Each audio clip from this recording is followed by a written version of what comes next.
எழுத்து சித்தர் பாலகுமாரன் ஐயா அவர்களுடைய வேட்டைன்னு ஒரு சின்ன நாவல் இது. இது மொத்தமே 126 பக்கங்கள் கொண்ட ஒரு சின்ன நாவல் தான். இந்த நாவல் பார்த்தீங்கன்னா, மொத்தமே ஒரு 7 கேரக்டர், 8 கேரக்டர் தான். இந்த 8 கேரக்டர் சுத்தி மட்டும் தான் ஃபுல் நாவலே. 2வது வந்து இது ரொம்ப உரையாடல் கலந்த ஒரு கலந்துரையாடல் மாரியான இருக்க ஃபுல் இதுதான் இது மொத்தமே. ஆரம்பமே வந்து பார்த்தீங்கன்னா, ஒரு ஹாஸ்பிட்டல்ல பெண் குழந்தை ஒண்ணு பொறக்குது அப்படின்னு தான் ஸ்டார்ட் ஆகுது. கதை ஃபர்ஸ்ட் ஸ்டார்ட் ஆகும்போதே. ஸோ அங்கேருந்து தான் கதை வந்து துவங்கும். இதில வந்து பார்த்தீங்கன்னா, முதல்ல கேரக்டர்ஸ் நேம் மட்டும் நான் சொல்றேன். சந்திரசேகர் சொல்லிட்டு, அதுக்கப்புறம் வந்து சாரதா, அப்புறம் கணேசன், அப்புறம் வந்து சந்திரசேகர் அவருடைய தம்பி பேர் வந்து நாராயணன். அதுக்கப்புறம் கணேசன்ன்றது யாருன்னா, சந்திரசேகரோட மாப்பிள்ளை. அவங்க ஒய்ஃப் தான் வந்து சாரதா. அதுக்கப்புறம் வந்து பார்த்தீங்கன்னா, சந்திரசேகர் ஐயாவோட மனைவி பேர் வந்து இருக்கும், பங்கஜம்னு சொல்லிட்டு. அதுக்கப்புறம் வந்து கணேசனோட அம்மா, அப்பா இவங்க நேம்லாம் பெருசா வராது. அம்மா, அப்பா அப்படின்னு சொல்லி கேரக்டரா வருவாங்க. அதுக்கப்புறம் நாராயணன் அவங்களுடைய மகள், மகன், அப்புறம் வந்து அவங்களுக்கு வந்து மச்சான், அவங்க ஒய்ஃப் அப்படின்னு சொல்லிட்டு ஒரு 8 கேரக்டர் தான். இவங்கலாம் நெறைய வரமாட்டாங்க.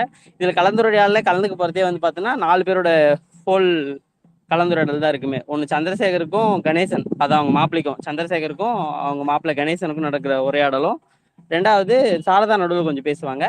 அதுக்கப்புறம் மீதி எல்லாமே எழுத்து சித்தர் வந்து பேக்ரவுண்ட்ல இருந்து வாய்ஸ் ஓவர் கொடுக்குற மாதிரி தான் இருக்கும் ஃபுல் ஸ்டோரியே. ஆக்சுவலா பொதுவாகவே அவரோட எல்லா நாவலுமே அப்படிதான் இருக்கும். ஸோ சில விஷயத்த வந்து அவர் வந்து கதாபாத்திரம் வாயிலாக சொல்லும்போது அவரோட பேக்ரவுண்ட் வாய்ஸ் வர மாதிரி தான் வரும் அந்த நாவல் படிக்கும் போதே.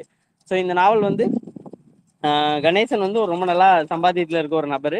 அவர் வந்து இந்த யூஎஸ் கிளைண்ட்டுக்கு வந்து இந்த அக்கௌண்ட்ஸ் முடிச்சு கொடுக்குற ஒரு கம்பெனி மாதிரி ஒன்று நடத்தி அதுல இருந்து அமௌண்ட் பார்க்குற ஒரு நபராக இருப்பார். மாதம் வந்து ஒரு 50,000 1,00,000 சம்பாதிக்கிற நபரா இருப்பாரு. ஸோ எடுத்த உடனே ஹாஸ்பிட்டல்ல அவருக்கு தான் வந்து பெண் குழந்தை பிறந்திருக்கும்.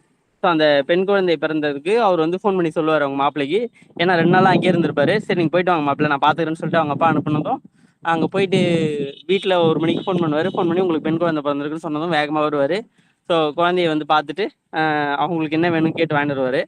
ஸோ அங்கேருந்து தான் ஸ்டார்ட் ஆகும் உரையாடல். அதுக்கப்புறம் வந்து சரி எல்லாருக்கும் தகவல் சொல்லி ஹாஸ்பிட்டலில் வந்து ரொம்ப கலைப்பெறலாம் பண்ணாதீங்க, குழந்தைய பார்த்தது நிறைய இன்ஃபெக்ஷன்லாம் ஆகும், நிறைய பேர் வராதிங்க சொந்தக்காரெல்லாம் சொல்லுவாங்க. ஆனாலும் நம்ம பொதுவாக நம்ம சமூகத்தில் இருக்கோம்ல, ஸோ ஒரு குழந்தை பிறந்தோன்னே எல்லாருமே வந்து பார்க்கணும் அப்படின்ற ஒரு விஷயம் உருவாகிற மாதிரி இங்கேயும் வந்து பார்த்தோன்னா எல்லாருமே வந்து பார்க்கணும் அப்படின்ற விஷயம் வந்து கலையபெறமா ஹாஸ்பிட்டலில் வந்து நர்ஸ் வந்து கத்துறது. ஸோ சின்ன சின்ன விஷயங்கள்லாம் முடிஞ்சதுக்கப்புறம் கணேசனும் அவங்க மாமா வந்து சந்திரசேகர் 2 பேரும் வந்து அவங்க ஃப்ளாட்டுக்கு போய் வீட்டுக்கு அவங்க மனைவிக்கு தேவையானதும், ஸோ இங்கே இருக்கவங்களுக்கும் ஏதாவது தேவையானதெல்லாம் ட்ரெஸ் எல்லாம் எடுத்துகிட்டு வரணுன்ட்டு அங்கே ஃப்ளாட்டுக்கு போவாங்க. ஸோ ஃப்ளாட்டில் தான் ஃபர்ஸ்ட் கான்வர்சேஷன் ஸ்டார்ட் ஆகும். ஸோ அவங்க முதல்ல கணேசனை வந்து எப்படி மீட் பண்ணாங்க, மாப்பிள்ளை பார்த்தப்போ அவர் கேட்ட கேள்விகள்லாம் வந்து ஃபர்ஸ்ட் உரையாடலாம் ஸ்டார்ட் ஆகும். என்ன வயசு உங்களுக்கு, என்ன என்ன ஒர்க் பண்ணுறீங்க, என்ன சம்பாதிக்கிறீங்க அப்படின்னு ஸ்டார்ட் ஆகும். 2வது அவரோட கேரக்டர் வைஸ் கேட்க ஆரம்பிப்பார். நீங்கள் குடிப்பீங்களா, சிகரெட் பிடிப்பீங்களா. ஸோ பொதுவாக நமக்கு இந்த பொண்ணு பார்க்குற போது கேட்பாங்கல்ல மாப்பிள்ளையை பற்றி தெரிஞ்சுக்கணும்னு சொல்லிட்டு. ஸோ அதனால் இவரே வந்து தைரியமாக கேட்பார், இந்த மாதிரி இந்த பழக்கம் இருக்கா அந்த பழக்கம் இருக்கான்னு.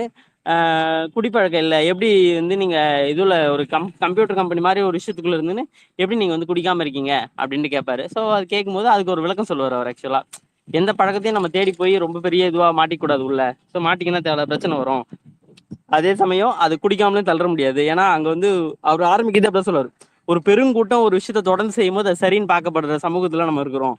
அப்படி இருக்கும்போது எங்கள் ஐடி மாதிரியான துறைக்குள்ள நீங்கள் பார்த்தீங்கன்னா இந்த அக்கௌண்ட்ஸ் ஆடிட்டிங் நாங்கள் கம்ப்யூட்டர் ஒர்க் தான் அவங்க ஃபுல்லாக பண்ணுறது. ஸோ அதில் வந்து பார்த்தீங்கன்னா குடிக்கிறதுன்றது ஒரு கல்ச்சரில் ஒரு விஷயமா கொண்டு வந்துட்டாங்க. அப்படிலாம் நம்மள ஒரு மாதிரி பார்ப்பான், ஏதாவது சொல்லுவான். அதனால அவனுக்காக நான் ஒரு நாள் குடித்தேன், ஆனால் எனக்கு போதை ஏறல. ஏன் ஏறலன்னு போது நான் எடுக்கும்போது ஏறக்கூடாதுன்னு மைண்ட் செட்டோட அதை குடித்தேன் கொஞ்சோண்டு. அதுக்கப்புறமேட்டு வந்து நான் வந்து கொக்கோ கோலா மட்டுமே அவங்க எதிரில் வந்து குடிக்கிற மாதிரி, ஸோ நானும் குடிக்கிறேன் அப்படின்ற விஷயத்த உருவாக்குறதுக்காக செஞ்சேன் அப்படின்னு சொல்லுவார்.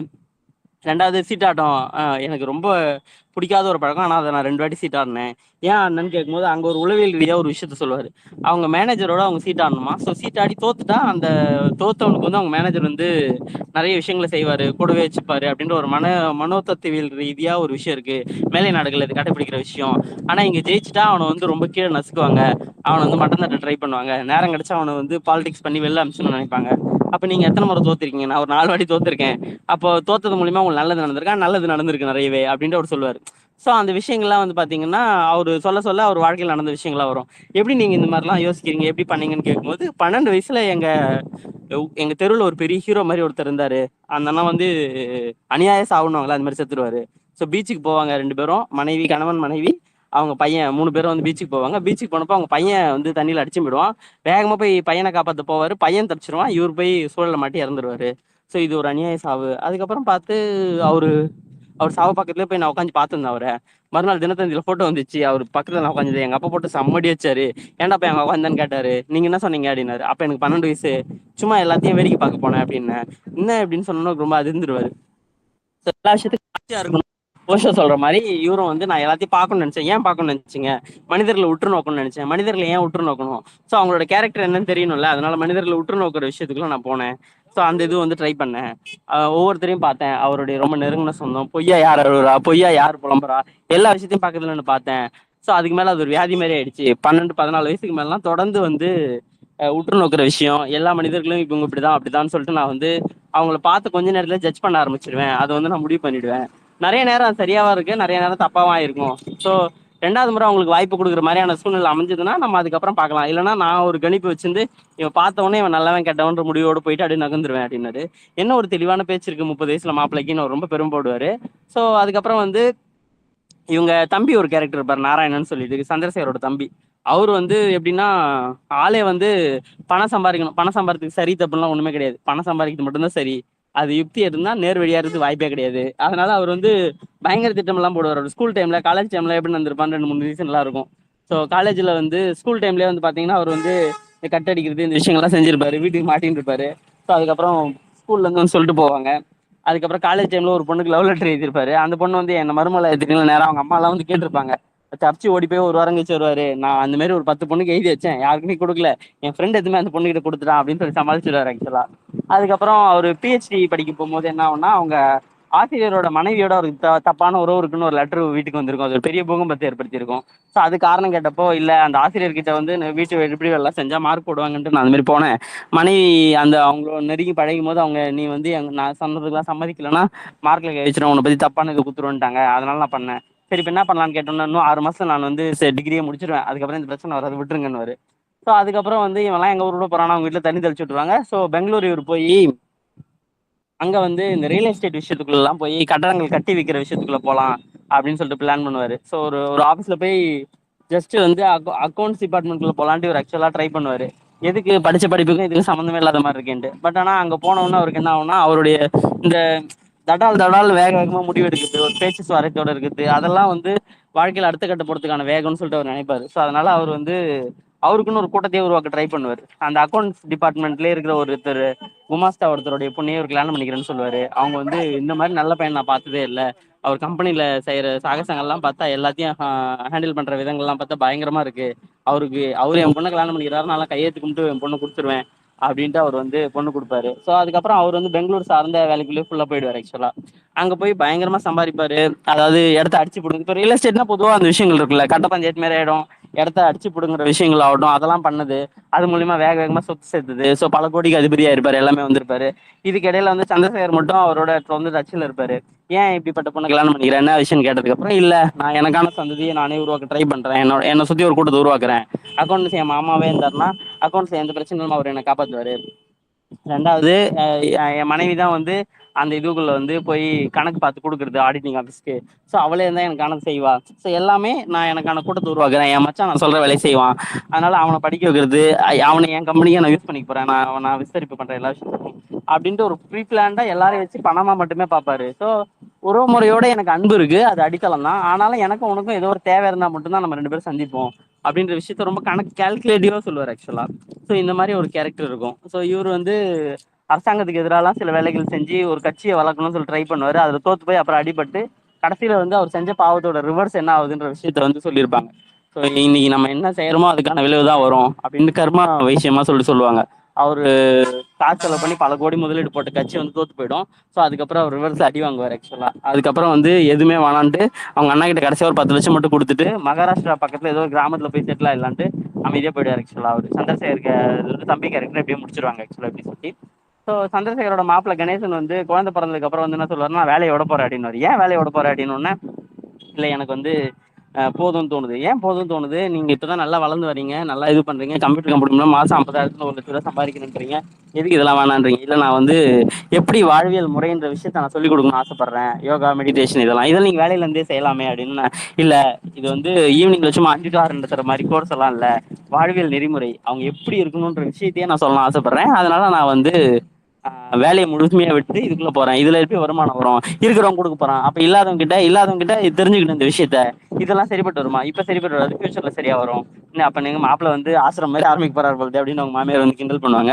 ஸோ சந்திரசேகருக்கு இப்படி சொன்ன உடனே அவருடைய பையனை பத்தி யோசிப்பார். அவங்க பையன் வந்து ரொம்ப ஆவரேஜான ஒரு லைஃப் ஸ்டைலுக்குள்ள இருப்பாரு. நம்ம பொதுவாக சொல்லுவோம்ல, ஒரு வீட்டுல வந்து ஒரு பையன் வந்து படிச்சான்னா ஏதாவது ஒரு கம்பெனில போய் செட்டில் ஆயிடணும், அந்த கம்பெனிலேயே முழுமையா இருந்துடணும், காசு, கம்பெனியோட கோட்ரஸ், அதுக்கப்புறம் வந்து கம்பெனி என்னென்ன சலுகைகள் தருதோ அந்த விஷயத்துக்குள்ள ஒரு 10 to 5 ஜாப் போனோமா, ஒரு 1 மணி நேரம் மட்டும் பெஞ்ச் தடவை மாதிரி தடவிட்டு அதுக்கப்புறம் டீ குடிச்சோமா, ஸ்நாக்ஸ் சாப்பிட்டோமா, கேண்டீன்ல இருந்தோமா.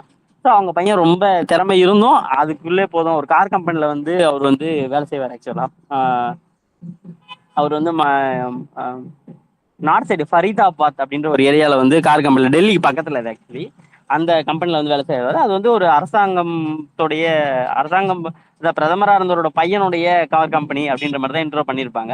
ஸோ இந்த வாட்டி ஆட்சி மாறினதுனால அது கம்பெனி கவனிக்காம விட்டாங்க. ஸோ இவன் அதில் போய் சேர்ந்துட்டு இருப்பான் ஃபர்ஸ்ட். ஸோ இன்னொரு 1 வருஷம் 2 வருஷமோ இல்லை அடுத்த ஆட்சி மாறினாலும் பெட்டரா இருக்குன்றதுக்காக அதுக்குள்ளே இருந்துட்டு இருப்பான். இவனுக்கு ஆக்சுவலாக திறமை இருக்கும், சந்திரசேகரோட மகனுக்கு நல்ல திறமை இருக்கும். ஸோ இன்ஜினோடைய இது கெப்பாசிட்டி பார்க்கறது இதெல்லாம் தான் அவரோட வேலையா இருக்கும்.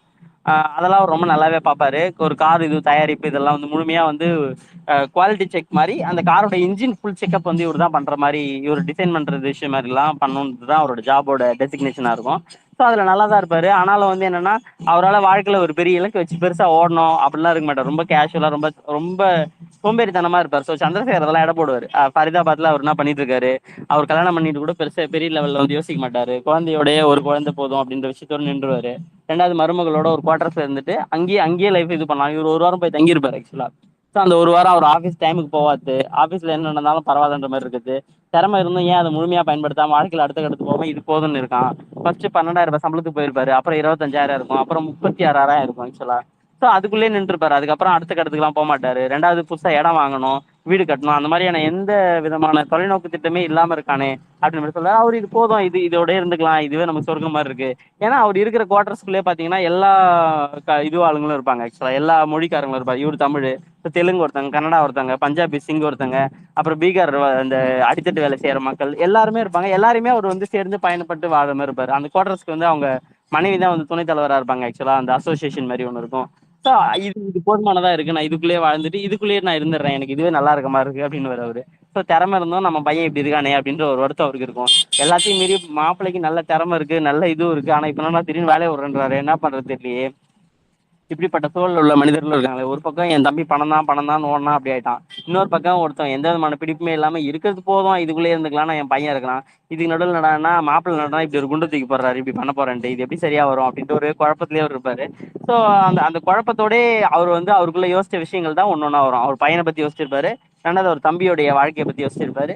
ஸோ இது முடிஞ்சதுக்கு அப்புறம் அவரை பத்தி அவர் யோசிப்பாரு. அவர் வந்து சந்திரசேகர் வந்து ஒரு இன்சூரன்ஸ் கம்பெனில தான் ஃபர்ஸ்ட் வேலைக்கு ஜாயின் பண்ணியிருப்பாரு, கல்லூரி முடிச்ச காலத்துல. ஸோ அந்த இன்சூரன்ஸ் கம்பெனி வந்து ஞாயிற்றுக்கிழமை கூட தொடர்ந்து வச்சிருப்பாங்க. ஸோ படிப்படியா வாழ்க்கையில முன்னேறணும். இன்னைக்கு நம்ம நம்ம காலகட்டத்துல கூட நம்ம நம்ம இருக்கிற இந்த ஜென்ரேஷன்லயும் பாத்தீங்கன்னா இளைஞர்களுக்கு வந்து பாத்தீங்கன்னா எடுத்த உடனே ஒரு ஏசி ரூம்ல பெருசா வேலை, அப்படியே டக்குன்னு அடுத்த கட்டத்துக்கு போயிடணும். அதாவது உடனே ஒரு ஒரு இன்ஸ்டன்ட்டா நம்ம வந்து முன்னேறணுன்ற ஒரு விஷயம் இருக்குல்ல. இதெல்லாம் இல்லாம சந்திரசேகர் அவரோட வாழ்க்கையை அவர் அசைப்பட ஆரம்பிப்பார் ஆக்சுவலா. இந்த 2 விஷயத்தை யோசிச்சுட்டு அவரோட லைஃப்ல வந்து ஞாயிற்றுக்கிழமை கூட வேலை இருந்தது, ரெண்டாவது அதுக்கு ஓவர் டைம் கூட கிடையாது, ஒரே சம்பளம் தான், ஆனா ஞாயிற்றுக்கிழமை நம்ம வேலைக்கு போய் ஆகணும். அதுக்கப்புறம் கொஞ்ச நாள் கழிச்சு வந்து இந்த 8 மணி நேரம் வேலையாச்சு, 12 மணி நேரம் வேலையாச்சு, 12 மணி நேரத்துல இருந்து மறுபடியும் 8 மணி நேரம் குறைச்சாங்க. ஸோ அதுல வந்து படிப்படியா முன்னேறணும். இன்சூரன்ஸ் கம்பெனில இருந்து வேற ஒரு வேலைக்கு போனது, அப்புறம் அவங்க அந்த கம்பெனில ஒரு உண்மையா இருந்தன்ற ஒரு விஷயம் இருக்கும்ல. ஸோ அது வந்து அவர் எங்க கொண்டு வந்து நிறுத்துச்சு அப்படின்ற ஒரு பாயிண்ட் வரும். அந்த இன்சூரன்ஸ் கம்பெனில இருந்து அப்புறமா ரயில்வேஸ்ல வந்து ஒரு வேலை ஒரு கிடைக்கும். ஸோ ரயில்வேஸ் வேலைக்கு போனதும் அங்க இருக்கவங்களோட பழகுனது, எல்லாருக்கிட்டையும் நம்ம வந்து நேர்மையா இருக்கணுன்ற விஷயத்தை உருவாக்க ட்ரை பண்ணது. ஸோ அது மூலியமா அவர் கிடைச்ச விஷயங்கள்லாம் சொல்லியிருப்பாரு ஆக்சுவலா. அவர் ஒரு வாட்டி அவர் நண்பர் வந்து நீ வீட்டுக்கு போடா, என்னோட பர்ஸ் அங்க விட்டு வந்துட்டு எடுத்துட்டு வாடான்னு சொல்லுவாரு. ஸோ பர்ஸ் எடுத்துட்டு வாடா, வீட்டுக்கு போடா, அந்த டிரா தரேன்னு சொன்னதுக்கு அப்புறம் தான் ஒரு ஞாபகம் வரும், ஒரு வயிறு மோதிரம் அங்க இருந்துட்டு. ஐயோ இவங்கிட்ட வர சொல்லிட்டுமே, என்னன்னு தெரியாது, என்ன பண்றான்னு தெரியல, யோசிக்கிறதுக்குள்ளே அவர் ரெண்டாவது வாட்டி கால் பண்ணிட்டு இங்க ஒரு வயிறு மோதிரம் இருக்கு, நான் எடுத்துட்டு வரட்டுமா வேணாமா அப்படின்னு அவர் கேட்டிருப்பாரு. எடுத்துட்டு வாடான்னு சொல்லியிருப்பாரு. ஸோ ஒரு ஒரு ஒரு ஒரு கேரக்டரா ஒருத்தரோட இருக்கும்போது நம்ம முழுமையா அவனை பத்தி சொல்ல முடியுமான்னு கேட்டா இல்ல. ஆண்கள் எல்லாருமே வீட்டுல ஒரு மாதிரி இருப்பாங்க, வெளியே ஒரு மாதிரி இருப்பாங்க. எதை வச்சு ஒருத்தர் கேரக்டர் வந்து நம்ம ஜட்ஜ் பண்ணி இவன் நல்லவன் தான் இவன் கெட்டவன் தான் எப்படி முத்திரை கொடுத்தது அப்படின்னும் போது சந்திரசேகரை வந்து சுத்தி இருக்கவங்க எல்லாருமே ரொம்ப நல்லவங்க, ரொம்ப நேர்மையானவர் அப்படின்ற முத்திரையே குத்துவாங்க. ஏன்னா அவங்க அம்மா அப்பாவுக்கு வந்து அவனை வளர்த்த விதம் அதெல்லாம் பண்ணி என்ன ஆகும்னா, அவங்க சந்திரசேகரோட அம்மா அப்பா வந்து ஒரு நல்ல சேமிப்பு வச்சிருப்பாங்க. ஆக்சுவலா ஒரு மிடில் கிளாஸ் ஃபேமிலி தான் சேமிப்பு பண்ணி அதுல வந்து அவருக்கு வந்து ஒரு இடம் வந்து வாங்கி கொடுப்பாங்க. ஸோ அந்த இடம் வாங்கிட்டு அவர் காலில் வந்து அவங்க அம்மா அப்பா காலில் விழும்போது எல்லாத்தையும் நினச்சி பார்த்து அவர் வர ஆரம்பிப்பார். சின்ன வயசுல இருந்து எப்படி மேலே வந்தோம், என்ன பண்ணோம் அப்படின்னு சொல்லிட்டு. ஸோ மருமகள் கிட்ட வந்து அந்த நிர்வாக திறமை பெண்களுக்கு இருந்ததுனா தான் நல்லா இருக்கும் அப்படின்ற விஷயம் சொல்லியிருப்பாரு. ஸோ சந்திரசேகரோட மனைவி ரொம்ப சிக்கனமா செலவு பண்ணி சேமித்து வச்சதுனால மட்டும்தான் அவங்களுக்கு பொண்ணு பிறக்க ஆரம்பிக்கும் போதே ஆக்சுவலா அவங்க சேமிக்க ஆரம்பிப்பாங்க. ஸோ சேமிக்க ஆரம்பிச்சு அவங்க பொண்ணு 13 14 வயசுலயே அவங்க சொந்த வீடு ஆக்சுவலா கட்டியிருப்பாங்க. அந்த வீட்டு தான் மாப்பிள்ளை பேருக்கு எழுதி தரேன்னு சொல்லிட்டு சொல்லுவாங்க. ஸோ கல்யாணத்தப்போ ஒரு கான்வர்சேஷன் நடக்கும். கல்யாணத்தப்போ வந்து சந்திரசேகரோட தம்பி தான் பெரிய அரசியல் ரீதியான பணபலம் உள்ள ரியல் எஸ்டேட் முதல்ல இல்ல. ஸோ அவர் வந்து கல்யாணத்தப்போ வந்து நான் என் பொண்ணுக்கு நான் வந்து வயிறு அட்டிக்க போடுறேன், வயிறு கமல் போடுறேன் அப்படின்னு சொல்லுவாங்க. இதை மாப்பிள்ளை வீட்டுல பார்த்தோன்னா உங்க தம்பி நீங்க சாதாரண மிடில் கிளாஸ் ஃபேமிலி, நீங்க உங்க தம்பி பெரிய செல்வந்தரா இருக்காரு, தெரிஞ்சிருந்தா நாங்க முன்னாடியே நிறைய கேட்டிருப்போமே அப்படின்ற விஷயம் ஆரம்பிக்கும். ஸோ அப்ப கணேசன் உள்ள வந்து மாப்பிள்ள வந்து என்ன சொல்லுவாரு, நான் வந்து உங்க தம்பியை பார்த்தெல்லாம் வந்து உங்க பொண்ணு கேட்டு வரல, நான் வந்து உங்களை பார்த்தா இது பண்ணேன், எனக்கு வந்து இவ்வளவு போதும், வயிறு அடிக்கு எங்க வீட்டுல கேட்டிருந்தாலும் தப்புன்னு சொல்லிட்டு அவர் வந்து கல்யாணத்துக்கு முன்னாள் நடந்தப்ப அவங்க சொந்தக்காரங்களாம் உட்கார வச்சு, இப்ப நீங்க என்ன எனக்காக கேட்குறீங்க, உங்களோட பொறாம இப்படி ஒரு பொண்ணு உனக்கு கிடைச்சிச்சுன்னு சொல்லிட்டு நீங்க உங்க சொந்தக்காரங்க மத்தியில எல்லார்ட்டையும் சொல்லுவாரு. அவங்க கொடுக்கலன்னா இது பாரு இவ்வளவு வச்சு கொடுக்கல அப்படின்னுவீங்க, கொடுத்துட்டா பாரு செல்வங்க தான் நல்லா தலைகால் படியா மாறுறான் அப்படின்னுவீங்க. ஸோ இந்த விஷயத்தெல்லாம் விட்டுருங்க, இது ஏன் கல்யாணம், ஸோ நாங்க என்ன பேசணுமோ சபையில அதை தவிர ₹1 கூட அவங்க கொடுக்க கூடாது. ஏன்னா கணேசன் பொண்ணு பார்க்க வரும்போது என்ன சொல்லியிருப்பாருன்னா, உங்க பொண்ணு கேளுங்க என்ன பண்ணணும், உங்களுக்கு ஃபிளாட் வேணுமா, எவ்வளவு நகை போடணும்னு கேட்கும்போது எதுவாக இருந்தாலும் உங்க பொண்ணு கிட்ட கேளுங்க, உங்க பொண்ணு தானே போட்டுக்க போறா, என்கிட்ட எதுவும் கேட்காதீங்க அப்படின்னு சொல்லுவாரு அவர் ரொம்ப சகஜமா. ஸோ அந்த ஃபிளாட் கொடுக்குறோன்னு சொல்லும்போது மட்டும் அது எத்தனை ரூபான்னு கேட்பாரு. ஒரு 15 லருந்து 17 லட்சம் போகணும். ஸோ கொஞ்சம் எனக்கு அதுல மட்டும் ஒரு சின்ன கரெக்ஷன் இருக்கு, நான் அதை சரி பண்ணிட்டு, அதாவது ரெனோவேட் மாதிரி கொஞ்சம் பண்ணிட்டு நான் ஒரு 20 25 லட்சத்துக்கு வித்துட்டு நான் வந்து பக்கத்துல வந்து ரொம்ப கம்மியா சின்ன ஃபிளாட் ஒன்று வாங்கிக்கிறேன்னு சொல்லுவாரு. ஏன்னு கேட்பாரு. இல்ல எனக்கு அது சௌகரியப்படும், எனக்கு இது போதும் நான் நினைக்கிறேன் அப்படின்னு சொல்லிட்டு அவங்க மாப்பிள்ள சொல்லுவாரு. முதல்ல கொஞ்சம் வருத்தமா இருந்தாலும் சரி பரவாயில்ல, பொண்ணு அவருக்குன்னு நம்ம கொடுத்துட்டோம், அதுக்கப்புறம் அவர் எப்படி பண்ணா இருக்குன்னு சொல்லிட்டு சந்திரசேகர் நினைச்சிருப்பாரு. அதுக்கப்புறம் அந்த கல்யாணத்தப்போ நடந்த இந்த சிக்கல் அப்போ வந்தப்போ ஒரு கணேசன் முன்னாடி நின்று பேசுனது மறுநாள் வந்து உங்க தங்கமான மாப்பிள்ள கிடைச்சிருக்காரு, ரொம்ப நேர்மையா இதுதான் போதும் இவ்வளவுதான் வேணும் அப்படின்ட்டு எல்லா விஷயத்தையும் அவர் வந்து ரொம்ப பார்த்து பார்த்து கையாண்ட விதம், எல்லாரையும் சமாளிச்ச விதம்லாம் பார்க்கும்போது கணேசனுக்கு ஒரு மிகப்பெரிய பக்குவம் இருக்கு, அது வந்து உன்னை காப்பாற்றும் அப்படின்னு சொன்னது இதெல்லாம் ஒரு ஞாபகம் வரும். ஸோ ஞாபகம் வந்ததுக்கப்புறம் மறுபடியும் இப்போ கடைசியாக வேலையை வர்றன்ற போறாரு, என்ன பண்ண போறாரு ஒன்றும் புரியல அப்படின்னும் போது ஸோ லாஸ்ட் கான்வர்சேஷனா இந்த விஷயம் வந்து நிற்கும். இப்போ ஒரு பக்கம் பையன், ஒரு பக்கம் தம்பி இப்படி ஆஃப் ஆனது, ஒரு பக்கம் பையன் அப்படியே போய் செட்டில் ஆனது, இதுக்கு நடுவில் இப்போ மாப்பிள்ள வேலையை வர்றன்றானே என்ன பண்ண போறான்னு தெரியல. ஸோ அவர் வந்து இது ஞானம் அடைஞ்சிட்டியா அப்படின்னு கேட்டா ஞானம்லாம் அடைய முடியாது, ஆமான்னு சொல்லிட்டா தற்பெருமையில பேசுறான்றாங்க, இல்லைன்னு சொன்னா முட்டாள் ஆயிடும். ஸோ நம்ம நம்ம செய்யற செயல்ல மட்டும்தான் நம்ம ஞானம் அடைஞ்சோமா என்ன தெளிவுல இருக்கும் அப்படின்ற விஷயம் வரும். நான் வந்து எல்லாருக்கும் தெளிவு கொடுக்க ட்ரை பண்றேன், என்ன பண்ணணும் என்ன பண்ணக்கூடாதுன்ற ஒரு விஷயம் இருக்குல்ல, வாழ்க்கை நெறிமுறையா இருக்கணும். ஸோ பாலகுமாரன் யூஸ்வலா வந்து கோர் டு த பாயிண்ட்னு வந்துருவார் ஆக்சுவலா. ஸோ இந்த நாவல்ல வந்து கோர்ல வந்து 3 விஷயத்துக்கு வருவார் ஆக்சுவலா. ஒரு மனுஷன் வந்து மூச்சு அடக்க ட்ரை பண்ணணும், ஸோ அவங்க வந்து மூச்சு பயிற்சி மாதிரி ஒரு விஷயத்துக்குள்ள இருக்கணும். ஸோ எப்போ வந்து ஒரு மனுஷன் வந்து மூச்சு அடக்கிற விஷயத்தையும் மூச்சு பயிற்சிக்குள்ளேயும் வராங்களோ அவங்களுக்கு வந்து ஆக்சுவலாக ஆட்டோமேட்டிக்காக வந்து சிந்தனை தெளிவாகும். சிந்தனை தெளிவாகிற மனுஷன் என்ன செயல் பண்ணாலும் அடுத்த விஷயம் சரியாயிடும். ஸோ நான் அதை தான் வந்து நான் வந்து என் வேலையை விட்டு நான் எல்லாரும் கொடுக்க ட்ரை பண்ண போறேன் அப்படின்னு. ஸோ அவங்க பொண்ணு வந்து கடைசியாக அவங்க மாப்பிள்ளை பேசி முடிச்சதுக்கப்புறம் அப்பா அவர் விட்டுருங்கப்பா, அவர் வந்து ரொம்ப பெரிய மனுஷர்ப்பா அப்படின்னு ஒரு வார்த்தை சொல்லுவார் ஆக்சுவலா. நான் இப்ப வந்து சொல்லிட்டா ஐயோ எதை பெணாத்துறா அப்படின்னு பொண்ணு நினைச்சுப்பீங்க. நான் இங்க கேட்ட எல்லா கேள்வியும் நான் அவர்கிட்ட கேட்டேன், அவர் ரொம்ப தெளிவோட இதை பேசுறாரு, அவர் பேச எனக்கு அந்த புரிஞ்சுது அந்த விஷயம் சொல்லிட்டு. ஸோ பாலகுமாரன் இந்த விஷயத்த ரொம்ப ஹைலைட் பண்ணி சொல்லுவார். ஒரு மனுஷன் எப்ப வந்து மூச்சு பயிற்சி செய்ய ஆரம்பிச்சு தன்னை அறிதல் அப்படின்ற ஒரு விஷயத்துக்குள்ள போகணும், முதல் பாயிண்ட் அதுதான்.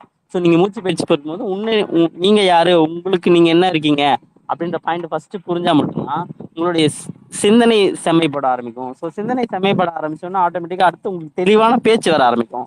ஸோ தெளிவான பேச்சு இருந்ததுன்னா நம்ப முடியும். ஸோ அவங்க சந்திரசேகரோட மனைவி தான் சொல்லுவாங்க, நீங்க மாப்பிள்ளை விட்டுருங்க, ஒரு மனுஷன் பேசும்போது அவன் கண்ணை பார்த்தாலே தெரிஞ்சிடும் அவன் என்ன பயத்தோட இருக்கானா தெளிவோட இருக்கானான்னு சொல்லிட்டு. மாப்பிள்ளை ரொம்ப தெளிவோட இருக்காரு, எனக்கு என்ன ஒரே ஒரு ஒருத்தன் தான் மாப்பிள்ளை இப்போ ஒரே பொன் குழந்தையோட போகுதுன்னு நிறுத்திட்டாரு, இந்த தெளிவோட அழகா இருக்கும்போது நம்ம பொண்ணோட கூடனா இன்னொரு பிரமாதமான ஒரு பையனோ பொண்ணோ மாப்பிள்ளை கிடைப்பாரு, ஆனா கிடைக்காம போயிட்டாரு. ஆனா இன்னைக்கு அவர் கண்ணை பார்த்தா எனக்கு தெரியுது, அவரோட பேச்சு அவருடைய துணி எல்லாத்துலயுமே ஒரு நேர்மையும் ஒரு அழகும் மின்ன ஆரம்பிச்சது. அவர் நிச்சயமா தவறு பண்ண மாட்டாரு, அவர் பெரிய உயரத்துக்கு போவாரு நீங்க பாருங்க அப்படின்ற விஷயத்த வந்து அவங்க சொல்லி முடிப்பாங்க. ஸோ அவங்க சந்திரசேகரோட மனைவி பேசும்போது தான் அவருக்கு ஒரு புரிதல் ஏற்பட்டதா சொல்லி ஓகே தெளிவடைந்து விட்டோம் அப்படின்னு சொல்லிட்டு சுபம்னு முடிப்பாங்க. ஸோ இதான் இந்த ஒரு சின்ன நாவல் தான், இது ஒரு 126 பக்கம் கொண்டது தான். ஸோ அவங்க பேசி முடிக்கும் போது இந்த விஷயத்தோட முடிச்சிருவாங்க, அவ்வளோதான். ஸோ சந்திரசேகருக்கு ஒரு தெளிவு வந்துடும், ஓகே மாப்பிள்ளை தப்பெல்லாம் ஒன்றும் பண்ணல, ரொம்ப நல்ல விஷயத்துக்காக அவருடைய வேலையை விட்டுட்டு மக்களுக்கு தெளிவு கொடுக்கணுன்ற விஷயத்துக்குள்ள போறாரு அப்படின்ற மாதிரி சொல்லி முடிப்பாரு. ஸோ இதுதான் வந்து இது ஒரு சின்ன நாவல் தான், அதனாலதான் ரொம்ப சீக்கிரம் முடிச்சிட்டேன். இதுல எதுக்காக ஏதாவது கேள்வி இருந்தா தாராளமா கேட்கலாம். ரொம்ப ரஷ்அப் பண்ற மாதிரி இருந்தது, சின்ன சின்ன தயக்கம் இருந்ததுன்னா நீங்க ஏதாவது சந்தேகம்லாம் இருந்ததுன்னா கேட்கலாம்.